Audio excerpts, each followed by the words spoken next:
এই উম্মতের জন্য তো সুবাদে আমি এক হাদিস আপনাদেরকে দেখাইতেছি, রসুল কি পাইলাম আর কি করতেছি। ওই রসুলের কারণে এই উম্মত জাহান্নামে যাবে, কিন্তু হাতকড়ি থাকবে না। এই উম্মত জাহান্নামে যাবে, পায়ে বেড়ি থাকবে না। এই উম্মত জাহান্নামে যাবে, গলায় শিকল থাকবে না। এই উম্মত জাহান্নামে যাবে, চেহারা কালো হবে না। অথচ জাহান্নামীদের চেহারা কালো হবে, এই উম্মতের চেহারা কালো হবে না। একজনের চেহারাও কালো হবে না। ফেরেশতা জিজ্ঞেস করবে, আল্লাহ চেহারা তো ঝকঝকে, গলায় নাই শিকল, পায়ে নাই বেড়ি, হাতে নাই হাতকড়ি, এটা আবার কি পাঠায় দিলেন? তো আল্লাহ জবাব দিবে, আমার বন্ধুর উম্মত খবরদার। তো ফেরেশতা মালিক জিজ্ঞেস করবে, দারোগা হাতকড়ি নাই কেন? বলছে, যেই হাত উঁচুতে ব্যবহার হয় ওটা হাতে হাতকড়ি লাগে না। যেই পাও মসজিদের দিকে চলে ওই পায়ে বেড়ি লাগে না। যেই কপাল আমার কুদরতি পায়ে জীবনে একবারও আমাকে পাওয়ার জন্য ঠেকায়া দিছে, সেজদা করছে, ওই চেহারা কোনোদিন কালো হয় না, গলায় কোনোদিন চিকন লাগে না। 3 জায়গায় আগুন লাগাবে না, খবরদার। চেহারায়, হাতে, পায়ে, বাকি শরীরে লাগায় দাও। আগুনকে যখন মালিক হুকুম দিবে ধরার জন্য, আল্লাহ আমাদেরকে শিখায় দিবে, স্মরণ করায় দিবে, আমরা কলেমা পড়তে থাকবো। আগুন আসবে আর যাবে, আসবে আর যাবে, ধরবে না। 1 বার 2 বার 3 বার হবে, মালিক কোরা চার্জ করবে, লাঠি চার্জ করবে, ধরিস না কেন? তো আগুন বলবে, লাইসালি সুলতানুন আলা মান ক্বালা লা ইলাহা ইল্লাল্লাহ মুহাম্মাদুর রাসূলুল্লাহ। এই কলেমা যে পড়ে তাকে ধরার ক্ষমতা আমার নাই। তারপরে আল্লাহ নিজে কি করবে? ইমাম কুরতুবী রাহমাতুল্লাহ আলাইহি লেখেন, ফাআমাতাল্লাহু মাউতাতান, আল্লাহ আমাদেরকে ঘুম পড়ায়া দিবে। মৌতের যেরকম ঘুমের দোয়া, মৌতের দোয়া আর ঘুমের দোয়া একই দোয়া। আমরা ঘুমের দোয়া পড়ি, আমুতু আহিয়া, আল্লাহ মরতে চললাম, কাল সকালে উঠাইলে উঠবো, না হলে আর কিয়ামতের আগে উঠবো না। তো ঘুমো মৌত, আল্লাহ ঘুম পড়ায় দিবে। আজাব ঘুমের ভিতরে কমপ্লিট করে আল্লাহ বাহির করে নিয়ে আসবে। নবীর সুবাদে, নবীর সুবাদে। হায় হায় হায়, একটা পর্ব এরকমও আসবে, জানি না নারায়ণগঞ্জের মানুষ বুঝবে কি বুঝবে না। একটা পর্ব এরকমও আসবে নবীর সুবাদে, একটা পর্ব এরকমও আসবে নবীর সুবাদে, এরকম একটা পর্ব আসবে। আল্লাহ জিবরিলকে ডাইকা বলবে যে আরশের সাথে কান লাগাও। তো দেখবে যে আরশের সাথে কান লাগা একটা ক্ষীণ আওয়াজ আসতেছে, যেইখান থেকে বলতেছে, হান্নান মান্নান আনকিযনি, ও হান্নান মান্নান আমাকে বাঁচানা। তো জিবরিল বলবে, বড় ক্ষীণ আওয়াজ, হান্নান মান্নান বলে বাঁচাইতে বলতেছে। বলছে, জিবরিল দৌড়ে যাও, আমার বন্ধুর উম্মত আমাকে বাঁচানোর জন্য ডাকতেছে। জিবরিল যাবে দোজখের কাছে, মালিকের কাছে যাবে। মালিক লিস্টি দেখা বলবে, কেউ বাকি নাই, আখরাস তো সবাইকে বাহির করে দিছি। ফিরে আসবে, আবার শোনাবে, আবার যাবে, আবার ফিরত আসবে। তৃতীয়বার এসে আল্লাহর ঠিকানা বলে দিবে, যাও দোজখের ওই অথই তলদেশে যায় দেখো, কয়লার মতো কয়লা হইতে হইতে পোকার রূপ ধরে গেছে, উপরে পড়ে আছে, ওইখানে যায় কান লাগাও। তো দুইজনে যায় কান লাগাবে, তো দেখবে ওইখান থেকে ক্ষীণ আওয়াজ বাহির হইতেছে, ইয়া হান্নান ইয়া মান্নান আনকিযনি, ও হান্নান ও মান্নান আমাকে বাঁচানা। ওই আওয়াজ আল্লাহর আরশের সাথে এসে টক্কর মারবে, ওইখান থেকে উঠায়া নিয়ে আসবে, বলবে, আমার বন্ধুর উম্মত উঠায়া নিয়ে আস। আমি ওয়াদা করছি আমার বন্ধুকে রাজি করে ছাড়বো। আমি ওয়াদা করছি, লা ইউখজিহি ফি উম্মতিক, তার উম্মতের ব্যাপারে আমি কপালে ভাঁজ করতে দিব না। আমার কথা কিন্তু শেষ জায়গায় চলে আসছে। ওই রসুল, ওই নবী আমাদেরকে আল্লাহ দিয়েছেন আমাদেরকে জান্নাতে নিয়ে যাওয়ার জন্য। মেরে দোস্ত, শুধু ওনার অস্তিত্ব না, উনি একটা আদর্শ নিয়ে আসছেন, উনি একটা কেরিয়ার নিয়ে আসছেন, উনি একটা জীবন নিয়ে আসছেন। যেই জীবনের একটা সুন্নত যদি কেউ তার নিজের জীবনে প্রতিফলিত করে, নিজের জীবনে অভ্যাসে রূপান্তরিত করে, আর নিজেকে অভ্যস্ত করে আল্লাহ পর্যন্ত যদি পৌঁছাইতে পারে, খোদার কসম এটার ওয়েট এতটুকু হবে, সমগ্র জগৎ একবার না 10 বারও যদি এক পাল্লায় রাখা হয়, আর ওই সুন্নতকে এক পাল্লায় রাখা হয়, তো এই সুন্নতের ওয়েট বেশি। সমগ্র জগৎ এক না 100 কোটি বারও যদি হয়, তা সমগ্র ভান্ডারের সাথে যে দাম না হবে, যতটুকু দাম না হবে, আল্লাহ রসুলের এক সুন্নতের এর চেয়েও কোটি গুণ বেশি দাম। বিদায় আপনাদের পায়ে হাত রেখা বলি, আসেন 12 রবিউল আউয়ালের এই রজনীতে, যদিও দিন পার হয়ে গেছে, 13 তারিখের রাত্রে আমরা পড়ে গেছি। ইখতিলাফ হিসাবে 13 তারিখও পাওয়া যায়, যে 13 তারিখে আল্লাহ রসুল দুনিয়াতে আসছেন। হতে পারে আজকের রাস্তাও, উপরে কিন্তু আমাদের কোনো সামিয়ানা নাই, ডাইরেক্ট আকাশ। আল্লাহ 3 ভাগের 1 ভাগ রাত্রের অতিবাহিত হয়ে গেছে। আল্লাহ এখন প্রথম আকাশে চলে আসছেন, নিজেই আহ্বান করতেছেন, হাল মিন মুস্তাগফির আগফির আলা। দুনিয়ার মানুষ আসামিকে তালাশ করে ফিরে শাস্তি দেওয়ার জন্য। ও রব্বে কায়নাত, নারায়ণগঞ্জের মানুষ প্রথম আকাশে আয়সা ডাক দিতে থাকে, কে আসছো আসামি? আমি শাস্তি দিব না, আমি তো মাপের ভান্ডার নিয়ে আসছি। আমি তোকে মাফ করব। তুই মাফ চাইতে দেরি, আমি মাফ করতে দেরি হবে না। গুনার পরিধি যুবকরা কতটুকু তোমাদের গুনার পরিধি কেমন? সমগ্র সৃষ্টি মিলাও যদি সারা জীবন গুনাহ করে, জিবরিল তার জন্ম থেকে মৃত্যু পর্যন্ত যদি গুনাহ করে, সমগ্র ফেরেশতা কেন সমগ্র সৃষ্টি মিলে আল্লাহর নাফরমানি করা ওই পর্যন্ত গুনাহকে পৌঁছাইতে পারবে না যে পর্যন্ত আল্লাহ বলতেছেন ওয়ালাউ বালাগাত দুনুবুকা ইনানাস সামা ওমা আশরাকতা বি ফাস্তাগফারতানি ফাগফারতু লাকা ওয়ালা উবালি। তোমাদের গুনাহ দিয়া যদি আমার আকাশের পরিধি পর্যন্ত ভেদ করে চলে যায়, একজনের গুনাহ, আমি তো বললাম সমগ্র সৃষ্টি মিলেও সম্ভব না, একজনের গুনাহ তো দূরের কথা, আমার আকাশের পরিধি ভেদ করে চলে যায়, তুমি মাপ চাইতে দেরি, আমি মাফ করতে দেরি। এই উম্মত তো মাপ চাইতেও হয় না, নবীর সুবাদে আল্লাহ এই উম্মতকে সুযোগ দিয়েছেন। তরজমা উলামায়ে কেরাম ভালো বুঝবে, আল্লাহ নিজেই বলে এই উম্মত যখন চিৎকার দিয়া মাথায় হাত দিয়া বসা পড়ে আর চিৎকার যখন দেয়, হায় আমি বুঝি শেষ হয়ে গেলাম, ফালাম্মা তায়াক্কানতা বিল বাওয়ার ওয়া যানানতা আন্নাকা মিন আহলিন নার মানাহতু ইলাইকা রিদওয়ানি ওয়াল্লাইতু ইলাইকা গুফরানি কুলতু লাকা লা তাহজান গফারতু লাকা যুনুবা ওয়াল আওসার ওয়া লিআজলিকা সাম্মাইতু নাফসি আল আজিজুল গফফার। আল্লাহ বলে এই উম্মত যখন মাথা ধরে চিৎকার দেয়, আমি বুঝি শেষ হয়ে গেলাম, আল্লাহ বলে আমি আমার জায়গায় থাকতে পারি না, আমি দৌড়ায় ছুটে আসি, আমি আসার আগে আমার মাগফিরাতের চাদর দিয়া একে ঢাকা নেই, আমার রহমতের চাদর দিয়া, আমার রেজার চাদর দিয়া একে ঢাকা নেই, মাগফিরাতের ভিতরে ডুবায়া নেই, আমি এইসব পিঠে হাত বুলাইতে থাকি আর বলি চিন্তা করার কোনো কারণ নাই, তোর ডাক আমাকে থাকতে দেয় নাই, আমি চলে আসছি, আমার রহমতের জোশ চলে আসছে, তুই মাপ না চাইলেও মাফ করে দিলাম।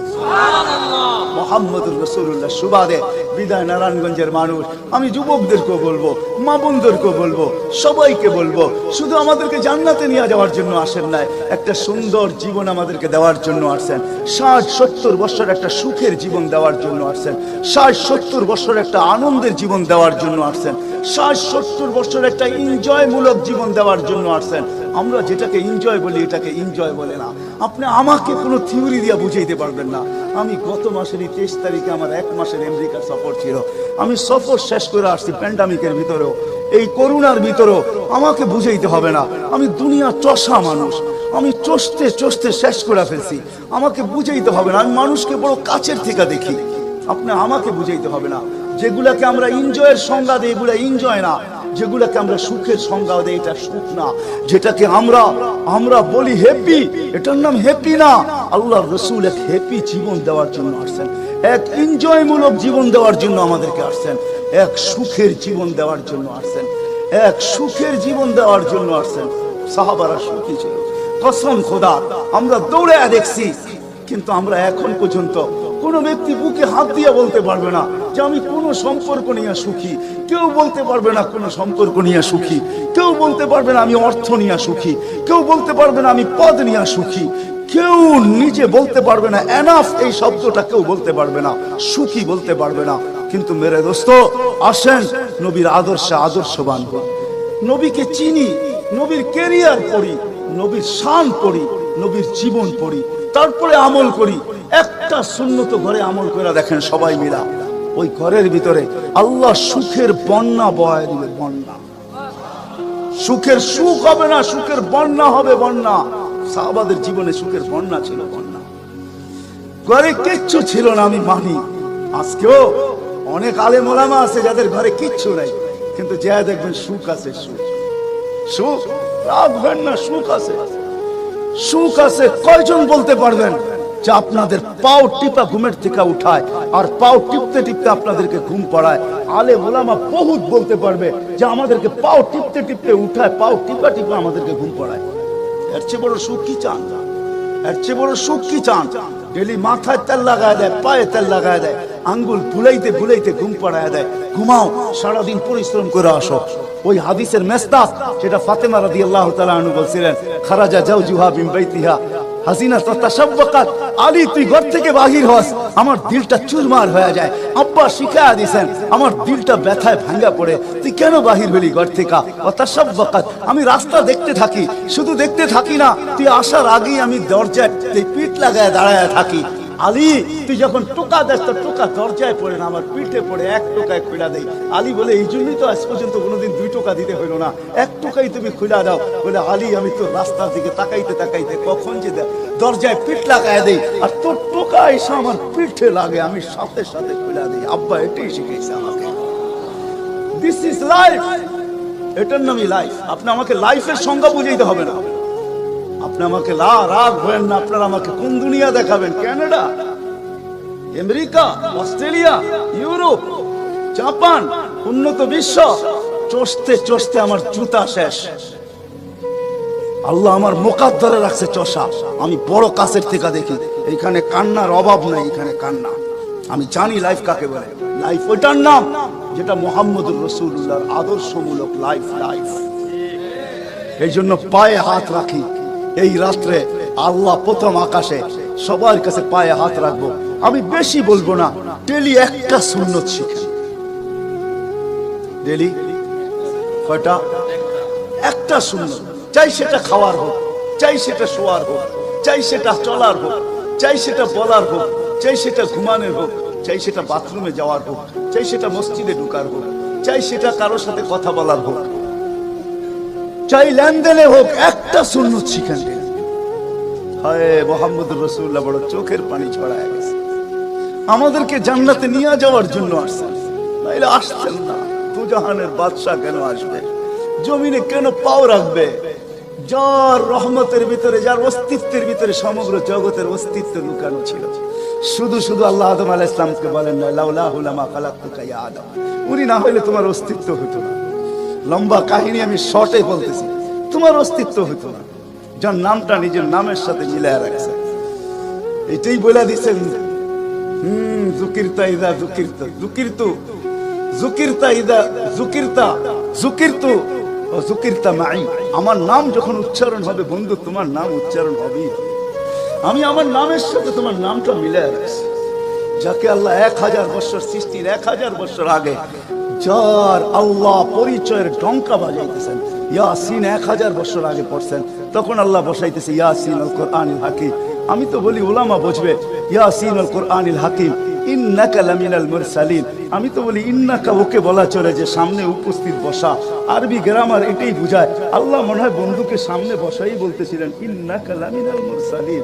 আমার মনে হয় পেটে হাত রাইকেই বলতেছিলেন ইন্নাকা লামিনাল মুরসালিন। বন্ধু আপনি নবী হিসাবে প্রেরিত বন্ধু। ওই রাসূল কি রাজি? একটা সুন্নত শিখবেন। হ্যাঁ, কে কে ওয়াদা করতে পারেন? ওয়াদা, কিন্তু ওয়াদা দূর দূর পর্যন্ত। যদি নবীর মহব্বত থাকে আপনার ভিতরে, একটা সুন্নত ডেলি শিখবেন। ওটাকে নিজে জীবনে অভ্যস্ত হন। নবীর যুবকদের পায়ে হাত রেখা বলে শিখো, নবীর কেরিয়ার শিখো, নবীর শান শিখো। ফেসবুকে উল্টা পাল্টা জিনিস দেখো না, উল্টা পাল্টা প্রচার করো না, নবীর শান প্রচার করো। নবীর শান শিখো। আমাদের কোন নবী, কোন নবী আল্লাহ দিয়েছেন, তার শান শিখো, তার শান প্রচার করো, তার ক্যারিয়ার প্রচার করো। নবীর খাওয়া কেমন ছিল? হায় হায়, শুধু শুধু আল্লাহ বলেন না ইন কুনতুম তুহিব্বুনাল্লাহ ফাত্তাবিউনি ইউহিব্বুকুমুল্লাহ। শুধু আল্লাহ ভালোবাসবে না, তোমাকে চুমা দিবে না, তোমাকে বুকে জড়াবে না, তোমাকে আল্লাহ নৈকট্য দিবে না, বন্ধুত্ব দিবে না। ওয়াগফির লাকুম যুনুবাকুম। আল্লাহ ওয়াদা করতেছে গুনাহ মাফ করলেও মাফ, না করলে তো নাই, করলে মাফ মাফ মাফ মাফ মাফ। কেন? ওয়াদায় সিগনেচার করে, ডিডে সিগনেচার করে ফেলছি, আমার বন্ধুকে আমি লজ্জিত করবো না। হায় হায় হায়, কিয়ামতের দিন যার আমলনামা সামনে ঝুঁকবে না, আল্লাহ রাসূল দাঁড়ায় আল্লাহর দিকে দেখবে আর বলবে আমা কুনতা লা ইউখজিকা ফি উম্মতিক। আপনি কি বলেন না যে আপনি আমাকে উম্মতের ব্যাপারে লজ্জিত করবেন না? পাল্লা তো সামনে ঝুঁকে না, কি করব? তো আল্লাহ বলবে বন্ধু রহমতি, রহমত দিয়ে ঝুঁকায় দিব। তো আল্লাহ রহমত দিয়ে পাল্লা ঝুঁকায় দিবে, আল্লাহর রাসূলকে আল্লাহ হাসায় দিবে। ফায়াবতাসিম, আল্লাহর রাসূল হাসা উঠবে, বাহ ঝুঁকে গেছে। হাউজে কাউসার নিজের হাতে পান করাবে। করবো তো ইনশাআল্লাহ। আল্লাহ আমাদের সবাইকে আমল করার তৌফিক দান করেন। ওমা আলাইনা ইল্লাল বালা।